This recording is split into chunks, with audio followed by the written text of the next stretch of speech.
Belvista Studio Show. Welcome everybody to another episode of the Belvista Studio Show. This is a place where we have inspirational people on that are doing really great stuff in the e-learning and instructional design space. And our guest today is, as a whole, Allen Interactions, amazing team. But we have Christopher Allen here today to help share and allow us to be curious about what they're doing.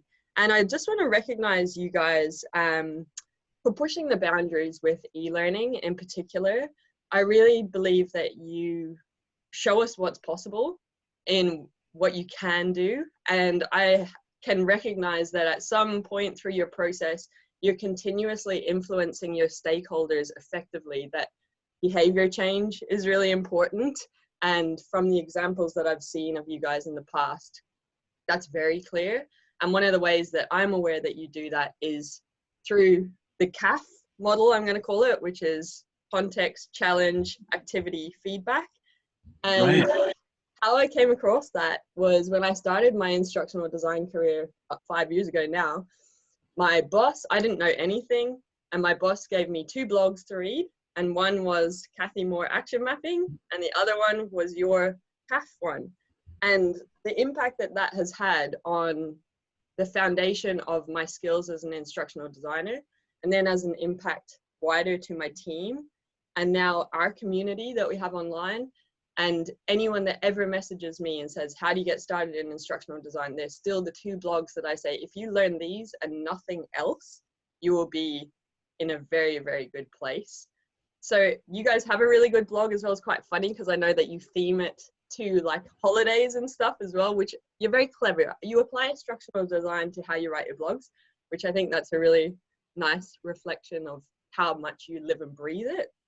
And at this point, I just want to give a shout out to one of our community members, Nate. You will know who you are. But I swear, if he was like sitting here, he'd be the person in the background that's like, C.A.F, C.A.F, C.A.F, C.A.F. Because he honestly like loves it and he shares it so much, and he always is sharing how much value. So Nate, thanks for being a little fan too, like us.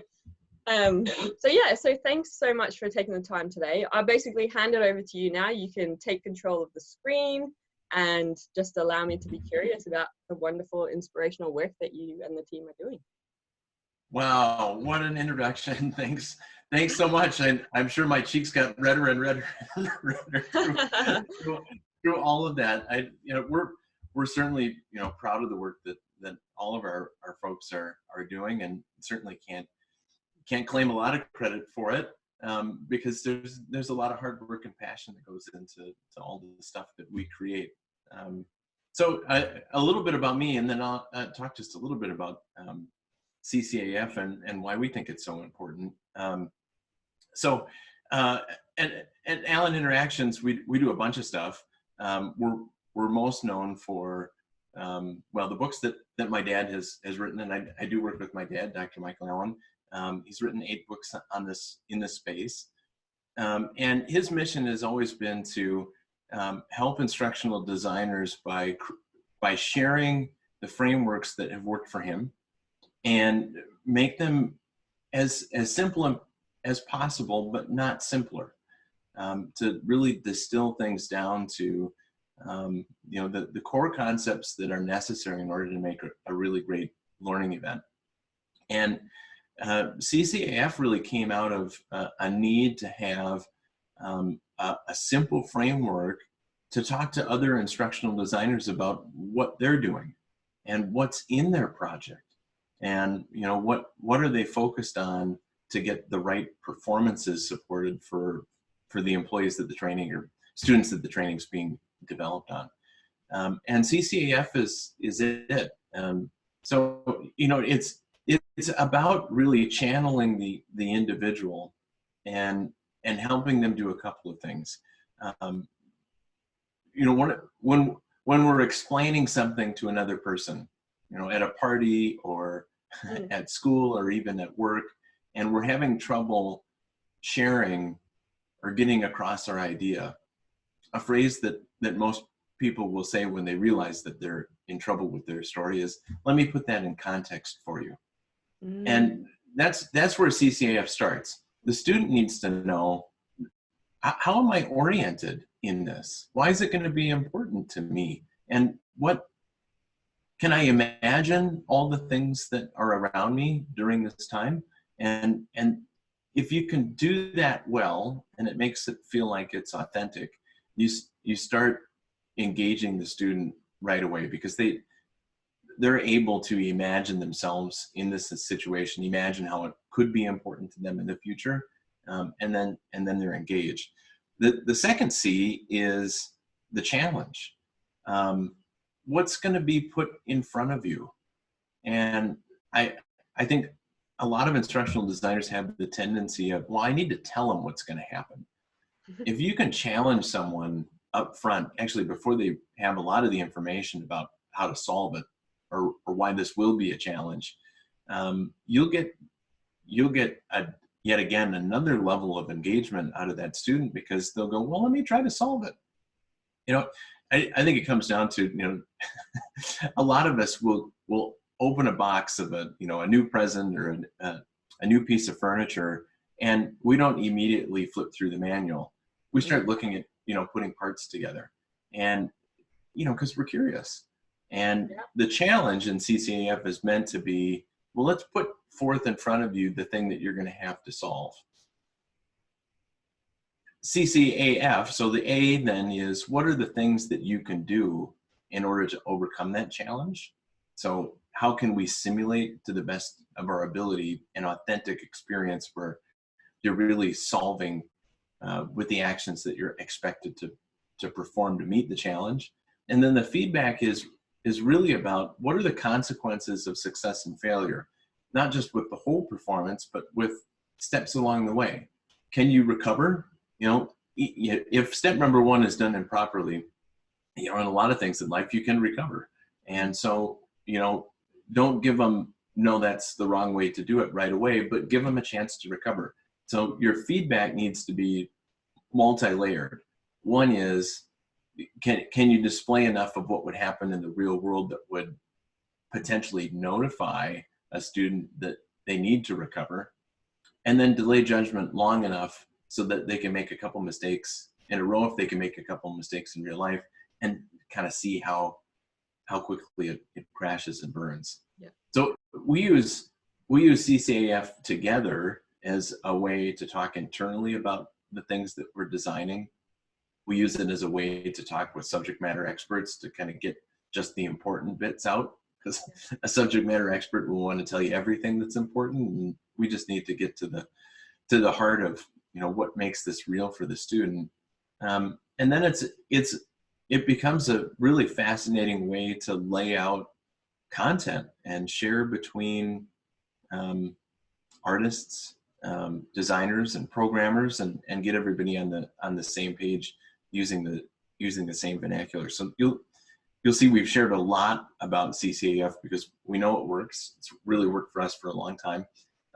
And while it's just 4 things, seems simple, when put together, it brings out some richness in the work that we do. So it's something we talk about a lot.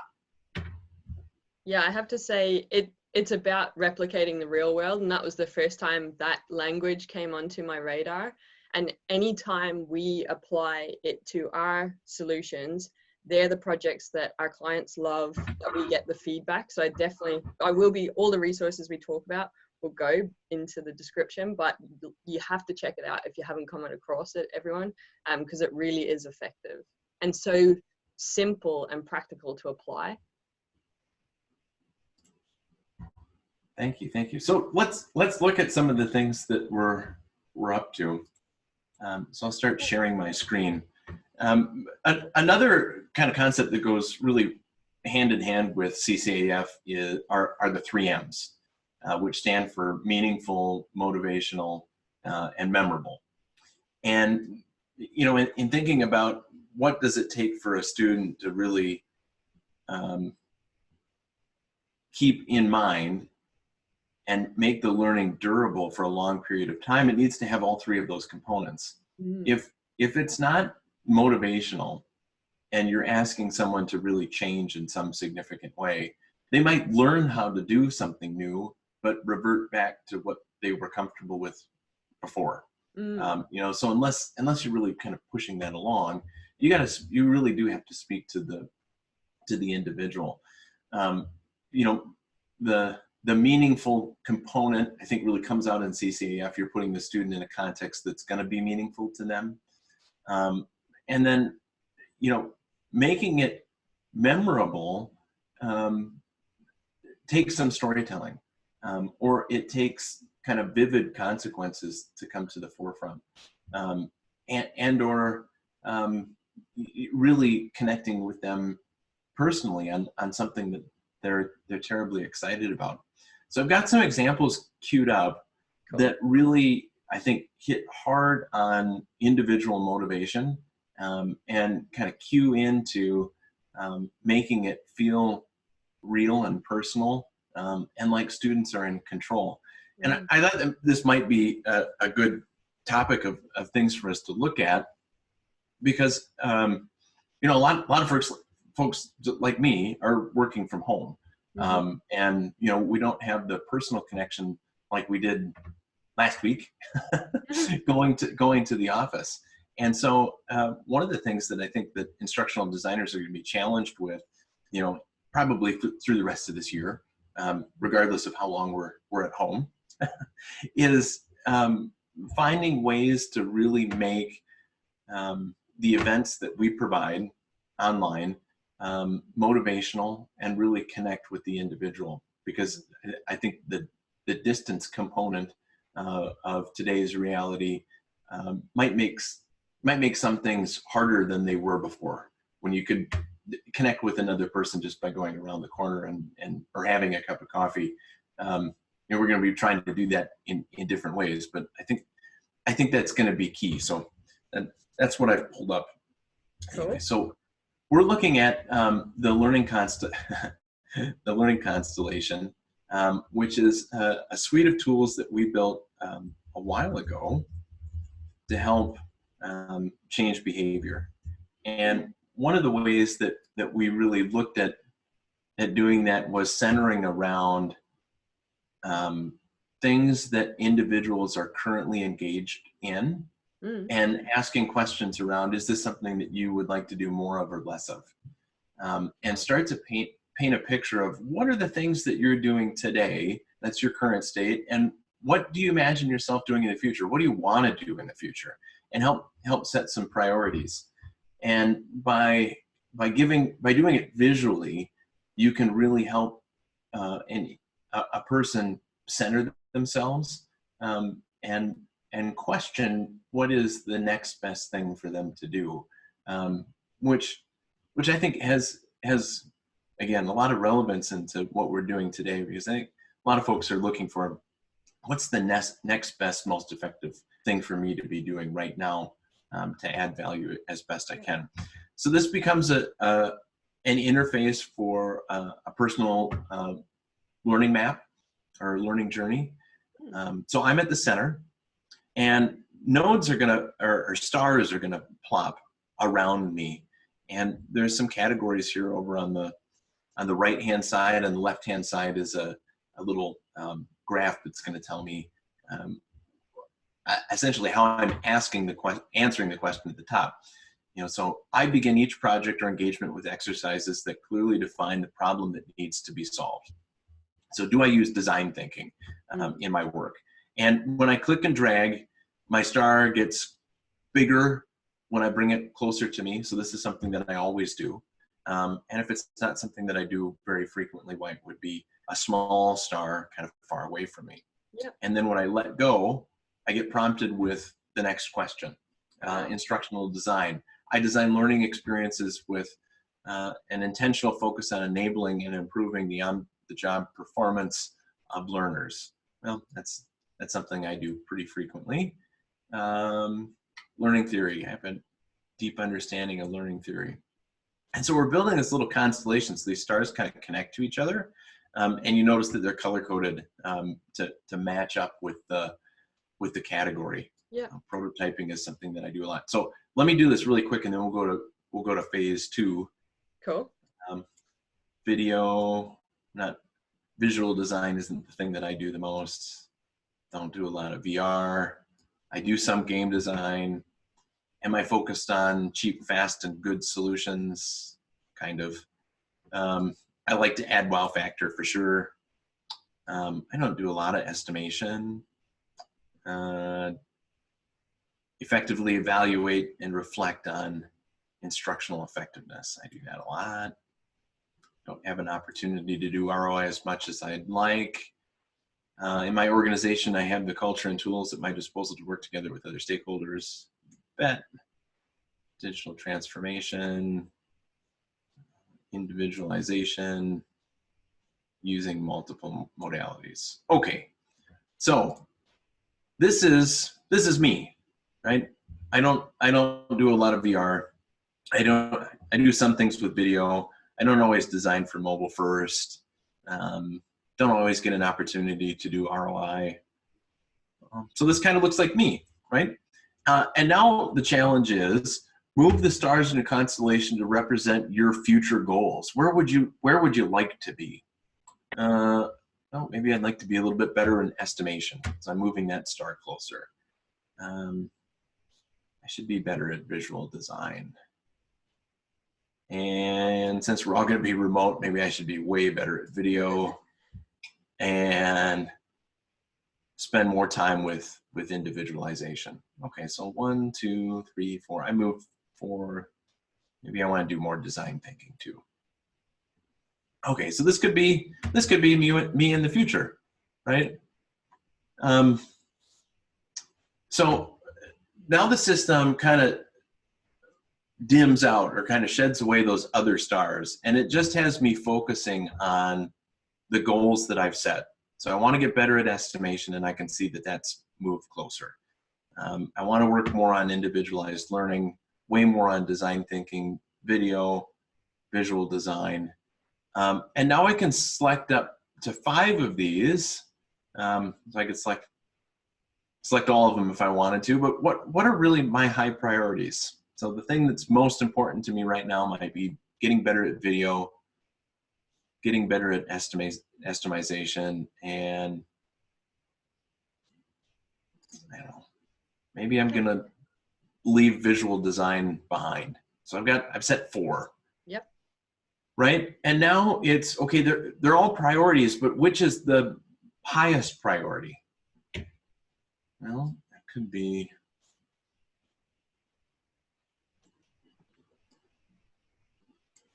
something like that. And when I hit submit, I'm going to get this picture. I'm also going to get another picture that has all of the star nodes around the outside giving me all the labels. Yep. But I'm also going to get an individualized white paper suggesting some of the next best steps that I could do to achieve these particular goals. So we've gone out and we've collected a whole bunch of information and webinars and all sorts of potential opportunities for reading and becoming aware of new tips and tricks that would help me start moving towards each one of these different goals. Cool. So we built this for a couple reasons. One is we wanted to be able to share with the industry some of the things that we've been collecting from other thought leaders and arrange them in such a way where it's useful and kind of gets to the heart of what might you need to do next. But it's also a way to start thinking about better supporting students at your organization. So a new student that might be onboarded is looking at, or somebody who's been around for 3 or 4 years might be looking at a large curriculum and going, man, I got to slog through all of this, and some of it I'm already good at. If you could put this up in front and say, set some priorities, what is it that you want to work on right away? You're respecting, I think, the student in a different way, which is motivating. And you're giving some option which is meaningful to them. They set these priorities. They want to tackle these things first. And it can then translate to, instead of white paper material, it can be, go check out this course. Or it could be integrated with your LMS, and it could bubble up some courses or training opportunities to help march you towards completion. Cool. Yeah. All right. That's item number 1. Do you have questions? No, I'm following, and I think you're explaining anything that has come up. I just want to, like, I think that beautiful, like visually, it's beautiful. I think the images and even just the little tweens and stuff that happen, or the transitions, I starting to have a better appreciation for their place in e-learning, and especially as, you know, mobile apps and that also have that happening. It's kind of the expectation now, and it can help build the credibility of e-learning if we start to replicate those tiny little things more in our solutions. So yeah, I like that you've used them here. Tried to look for something that was active for the student to do. Not only are they placed in the center, so it is all about them, but the you know, the tweaking of those little things really does make it quick. I think the interface, we end up asking a lot of questions if you think about it, because we went around the constellation 2 times, and then we asked another round of prioritization questions, and I think there were 23. So you could think of that as we asked, I don't know, maybe 50 questions, you know, in 5 minutes or less. And it didn't feel that way. And you can get a lot of good, powerful data about a whole swath of students. What is it that they think they already do well? What do they think they need help on? And where do they see the best goals for them to set their highest priorities? That sort of aggregated data for a big organization would say, well, we should invest maybe more in whatever our employee base said is their highest priority. They're saying we need help here. Yeah, very cool. Yeah. So the next thing that I wanted to talk a little bit about was some work that we've done for Mary Kay University. We helped them put together their curriculum for new beauty consultants. And what's neat about this is, again, it really talks about the individual and overcomes some interesting motivation challenges that they have with people who think that they would like to be new beauty consultants. So one of the things that's kind of cool about this is the interface here at the beginning. So these are all, it's a lightweight LMS. But so each one of these you could think of them as SCOs. They're all learning events, and you can flip through and you can pick whichever one you want. But a couple of things happen. When you start getting started or going down this road, Mary Kay has lots of things that they can offer in support to a beauty consultant, because he or she ends up being an independent business. They're not really employees of Mary Kay. They're on their own. So when you look through here, there's a whole bunch of things, you know, all the way down to earning your first career car, and your red jacket. So there's some motivation components in here, but there's also training opportunities which haven't been inserted yet on all the different services that you can use from Mary Kay and get training on them if they match up with your own personal plan. So it needed to be a couple of things. One, it needed to look elegant and match up with who they are, but it also needed to not look like an LMS. I mean, you're coaxing someone to come along on this journey, and you're really hoping that they become as successful as possible, as early as possible. Yeah. So a couple of other kind of quick context setters is when you enroll to become a beauty consultant, you get a starter pack, and it gets mailed to you, and it has a bunch of things in it. It's got some free cosmetics, and it's got some sales material that goes with it, and it also has some things to help you get started building a business plan. And in that business plan, it talks about what sort of investments might need to be made to do things like have cosmetics on hand that you can sell directly from your own home, how to start a website, social media marketing plan, and lots of other things. So step number 1, there's some great video from from Mary Kay herself, and she's a fantastic motivational speaker. So that plays a little bit. And then we start asking questions about, well, why are you doing this? And again, getting back to why is it meaningful to the person, and what is motivating them. And so we're asking some questions here, like, you know, for you personally, are you going down this path because you're building a financially responsible future for your family? Well, maybe that's something that I'm into. Are you interested in investing in other women so that they can become all that they, well, I'm just kind of interested in starting a business. Having more flexibility and freedom to work the way that I want to work. Well, yeah, it sounds like me. Being present and available for my family brings me joy and fulfillment. So he answered a bunch of these. And what's building down below are a set of videos from other people who answered the questions the exact same way that you did. Yeah, wow. And so if you play these videos, what it's doing, setting that big context, is if you've never sold cosmetics before, if you've never had a sales job before, the context of all of this might seem scary. I can't imagine myself going to somebody's front door and asking them, hey, do you have a few minutes to talk about, you know, your cosmetic or your beauty routine? No way I could do that, but right. So what this does for the learner is it starts to identify, I can do this. You know, if they did it, I can do it, right? They sound like me. They're talking about real challenges that relate to my current life challenges, and that gives me some comfort that the challenges that will be put in front of me are ones that I can overcome too, and it makes it super personal. We do some interesting things about helping them overcome objections and starting to build the confidence to do that. One of the things that I learned when we started doing this work with Mary Kay is that becoming a beauty consultant for a lot of people is their first sales job ever. Mm-hmm. And being in sales and overcoming objections is scary.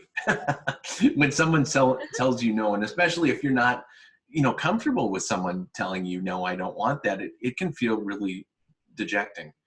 So there are tiny exercises in here which are meant to help the student practice overcoming objections in little steps, and then they get bigger and they get bigger and they get bigger until it's putting that full performance together. And they don't really, it's framed in such a way kind of here early where it doesn't feel like that's something that you're working towards. So they don't want to scare them too much about, hey, you're going to have to overcome objections. You know, we want to really kind of bring you along as gently as possible so that you start having the belief that yes, you can do that. That's cool. And so these exercises, well, they don't look deep on the skin here. What they are is a combination of doing activities that become performance support later. So there's this little print button. And so what you're asked to do here is, after reading or after listening to other people who are like you, you're starting to create some of your own answers really around, why are you doing this? What is motivating you? Mm-hmm. And so, you know, what did you do before starting a Mary Kay business? Well, you know,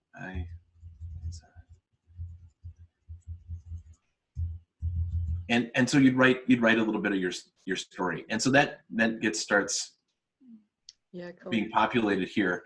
It's something that you can print, you can turn it into a PDF, you can then have it on your phone, and right before you make your first sales call, you can, you know, double check your notes, you know, and feel confident. Well, someone's going to ask you this when you ring the doorbell. Hey, how did you get started? What were you doing before?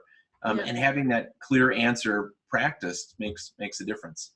So then this gets down into, here are all the different things that they offer, Mary Kay offers to help a beauty consultant. And in that packet, that visual or that physical packet that gets sent, there's details about some of this, and you can learn more information about what each of these items are. but then you start going, well, you know, I might put $150 towards this. And maybe I want to put $300 towards building my website. I think this has to do with, you know, drop shipping cosmetics. You know, so I'm putting together a plan, and I might come up with, you know, $2,000 or $3,000 worth of stuff. When I hit submit, when I finish all of this out, what it ends up doing is back here on all of these tiles, it's only gonna give me learning experiences that match up with my business plan. It's shortening the learning path for that individual learner to only the things that they've said, this is what I want to do. That's And cool. and again, that matches up with what's my motivation, what's the most meaningful to me. Skip me over the stuff I'm not going to do, right? Get me to the heart of the thing that I'm interested in. And as an individual, I that makes such a big difference. And then from the relationship of beauty consultant and Mary Kay as a business, it shortens the time for someone to go out and start selling. And if you can shorten that time and they start to be successful early because you gave them just the things that they're interested in, that unlocks a long-term career, because then you match all this stuff up, right? Other people like me can be successful. I believe I can be successful. You've gotten me on the path. Instead of 3 weeks worth of stuff, I went through a week worth of learning. I got to try it, got my first taste of success. They'll come back for other training, and they'll be far more engaged because they'll believe that the next learning event that they get from Mary Kay is one that's going to help them personally, right? This is something that's going to change and shape my career. I like this example a lot. I mean, there's many things about it that are that don't look, I think, from an interface perspective, they don't look challenging, they don't look hard, but it's the story of how all this stuff is put together and that hyper focus on individualization that makes it so powerful. Yeah, that's really cool.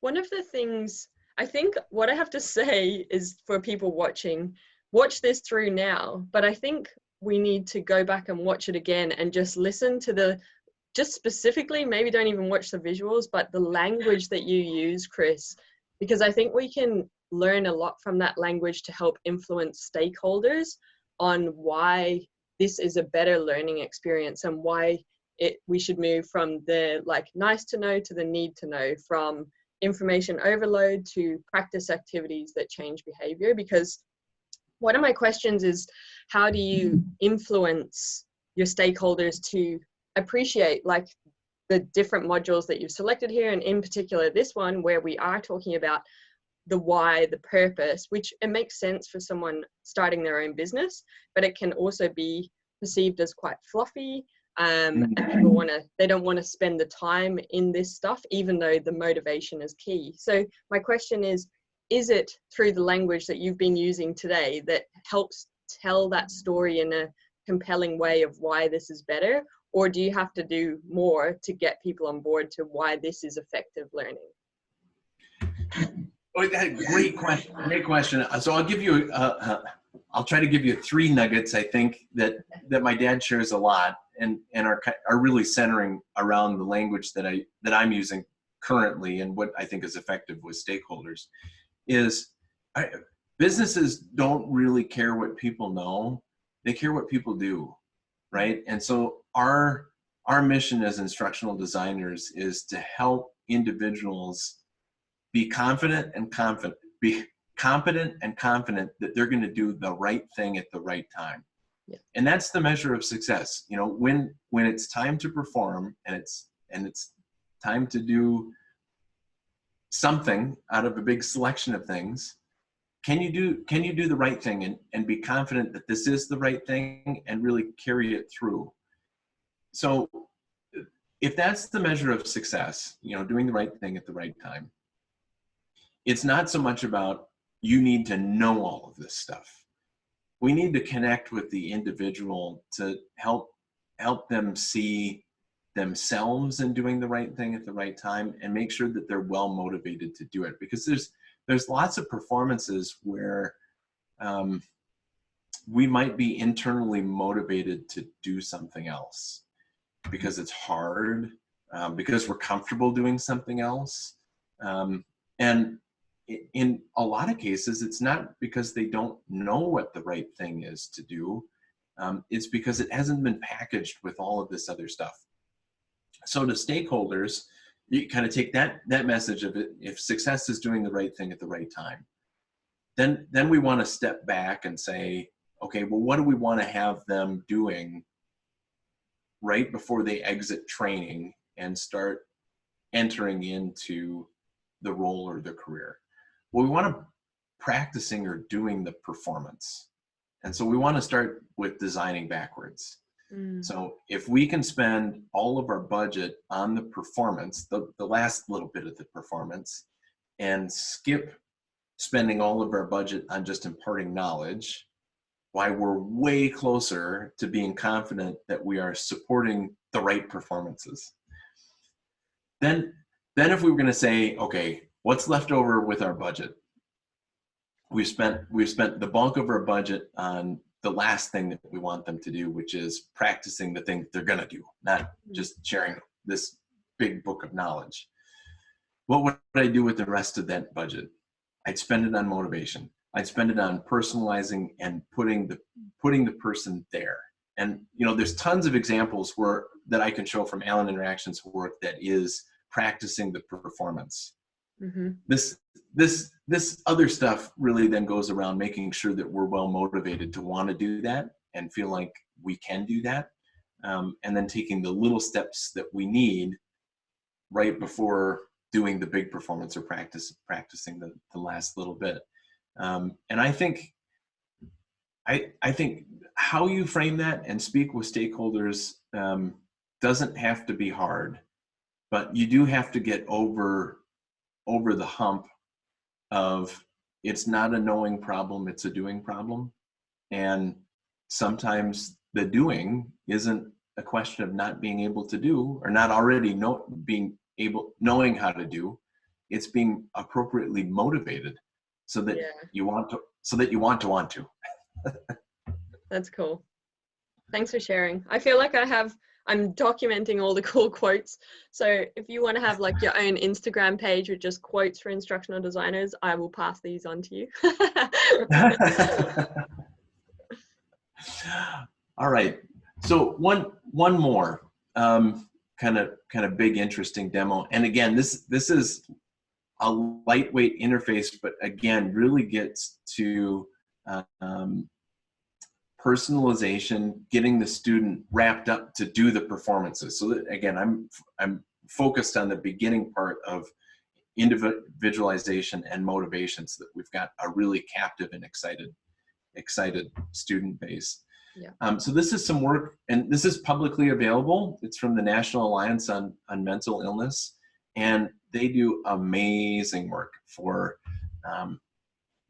and specifically for parents who are coming to the realization that they've got children who are suffering with mental illness, to get them prepared and ready to help and provide the right sort of experiences so those children can thrive. And I'm going to skip around a little bit, but this starts with asking some questions about, like, what percentage of youth ages 13 to 18 live with a mental health condition? What do you think? 20%. Yeah, absolutely. That's a big number.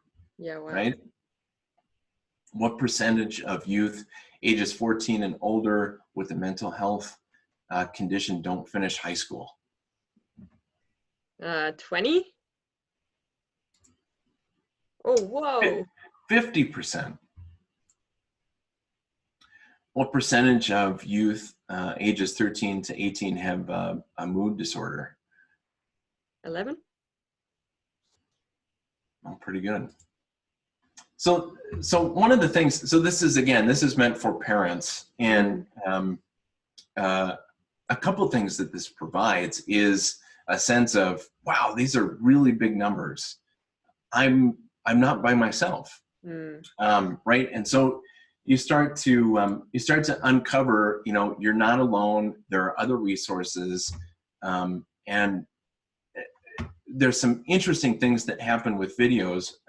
But the exercise, you're not, I want this one. The exercise here is really around getting ready to talk about it, because it's going to be hard. And so there's some interesting questions about, how are you feeling? What's your current state? What's been hard? What's not been hard? And this starts to collect in a way where you get kind of all your feelings out on paper. And then it jumps over to an exercise where you get to start posting your own story. And we're looking at live data. So these are parents who have recently gone through it. So a couple people have gone through it today. And it's anonymized, so we don't get to know much more here, right? And this platform carries forward. So you build some interesting perspective about, you might have felt alone, you're not alone. What have you been feeling? How has that blocked your own ability to do the things that you need to be able to do? What is it that you're really, you're struggling up against? And kind of get on paper, kind of a lot like the learning constellation. What are you doing a lot of, and what has been impossible for you to do? And so you can start, you're really invited to go through and connect with other people, tell them, hey, I can relate, write some comments, and start to share your story. Because as you move through this curriculum, that interaction and that building of a support group, even though it's anonymized, really does start to illuminate the problem is big, you're not alone. There are great resources for you to take advantage of that are in this platform, and you get to do it together with someone else who's going through similar problems just like you. And the platform itself was an interesting challenge for them, because they have really great instructors who have felt like the only way to get this sort of connection between someone in the classroom and a community is they got to be in the classroom, and it's got to be delivered by an instructor who can talk about this stuff and make it, that human connection is so important in order for all this stuff to come out. And what they've discovered is this type of social learning, and again, kind of baby steps towards big performances of talking about it and connecting, has been really, really successful. And so it's kind of neat to go through and read how people are connecting with each other. And so this one, my Zoom is hiding the top, but if you go to nami.org, you will find all sorts of great resources. You can sign up for this platform. It's completely free, and experience and go through these interactions together yourself. That's cool. With these examples you've been sharing, I know back in the day, I heard that you have like Zappy apps or something. Is that what you're developing your stuff in, or what are you using to develop these examples that you've shared with us? These last two are built using some core technology that we built out of Zebra's apps. Oh, sorry. Yeah. Yeah, that's all right. Yeah, yep, that's all right. And we took some small subsections of that technology and built some interesting frameworks to solve a set of challenges, and really kind of happy to talk about those challenges and how we work with our clients, which is one of the things that makes a custom project slow is the amount of cycle time that you get back and forth with the subject matter expert. And so waiting for review and those round of edits as you near the end of the project make projects more expensive because you're waiting for important people. And as time goes by, you've got a team of people who are waiting to fix all of those things. And so we call part of this technology the Allen Responsive Design Platform for HTML5. Not a great name, but what it does have is a set of form-based editing ability that you can do either in a nice form or in a Google Doc. And what we have been doing is providing the first instance of some interesting interactions, and then we teach subject matter experts at the organizations that we work with how to make more like it. And that speeds up the time. It also speeds up maintenance issues. So if, not thinking about this project that we're looking at, but other projects that might be product related or service related, and things are changing and you want to swap out names of products or terms of service or kind of all that sort of stuff. One of the bottlenecks has tended to be subject matter expert or business unit needs to identify what changes they want to be. They got to get well documented, then they got to get passed over to another team. They get edited and reviewed, and then we get a look at them. We figure out how to make those changes, and then we send it back.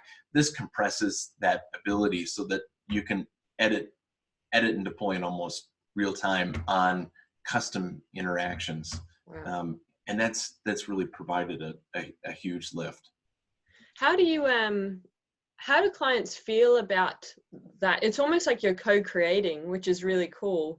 But I think, a lot of times clients, or like even within organizations, like clients are like the learning and development team and then all their stakeholders. So it's not necessarily vendor world, but they want to outsource it because they don't have the time and stuff. So are clients aware of the time that they need to commit to help co-create up front? And how do you create that expectation when they might be just wanting to go, we don't have the time, you're the experts, you do it? Yeah, well, some of the things that we've built are really because sometimes buying these sorts of services is hard. And if you want to have a really big hand in co-creating and doing all that sort of stuff, and you've never done it before, you might not really realize what you're signing up for. So we do a lot of expectation setting and documenting and demonstrating kind of, for this particular project to really be co-creating, this is how many hours it might take of your time and what review is really going to look like. And we've really leveraged the successive approximation model and the steps that are inside that to help both mitigate the challenges of co-creation as well as give definitive steps and deliverables for what's going to happen along the process, so people are ready. But you're right. There's a wide range of client preferences with how white glove a service might be, and having some of the tools that we've built with AR5 allow us flexibility, because we'll use the same system ourselves. If it's totally white glove, we're going to do all the writing.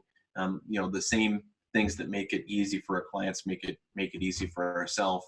And at any time we can say, you guys are ready to run with it, client, go ahead. Or, this isn't going as fast as you want. Totally understand that. We're happy to take some of this back and we'll do the writing and get you across the finish line. Yeah, cool. So time and a place. Exactly. Yeah. Cool. So two more things. We've got tomorrow. We pulled together a bunch of experts on best practices for migrating from instructor-led training to digital delivery, and this covers a ton of stuff. So a free webinar that folks can sign up for. We're going to go through examples that we've delivered and built for our clients, so IDs can get lots of good ideas on things that we've produced in the past that we think really do hold better attention. especially for those that now have things that really need to be developed quickly, and don't want to develop a solution that looks like it was developed just really quickly. And so it'll be a roundtable event. It's something that you can sign up for on our site. And my Fun. understanding, my experience is that you guys send out, if you miss it, because the Australian time zone's quite difficult. I don't normally want to get up at 2 a.m. to watch all these, but I think you guys generally send out the, what do you call it? Like the repeat, watch it afterwards. Yeah. So yeah, if you sign up, these guys, like if it doesn't match your time zone, you can definitely get the copy afterwards. So you're still getting the value that they're sharing. Can Just watch in it time for you. Yeah, on demand, on demand. And then the other thing that I was going to point out is we've got professional development opportunities for IDs through the Allen Academy, and you'll find this on our spot too. You can see we're advertising the roundtable yet again. So there are courses that folks can sign up for. But I wanted to point everybody's attention to the resources tab on the Allen Academy site. We've put a whole bunch of white papers, including using instructional interactivity to improve e-learning, 7 steps to improve e-learning, a nice new white paper on how to become an adaptive organization when you have to innovate and change quickly, and a C.C.A.F. Design roadmap. These are all free to download. They've got some fun information. They cover a lot of the models that we talked about today, including motivation and including C.C.A.F. And kind of 100% free. So if you're looking for good extra reading material, that they exist here through the Allen Academy. Yeah, and I think I have to say, like, the stuff is really good quality. I'm not someone, I get very overwhelmed by a lot of text and academic perspective, and it's just not my style.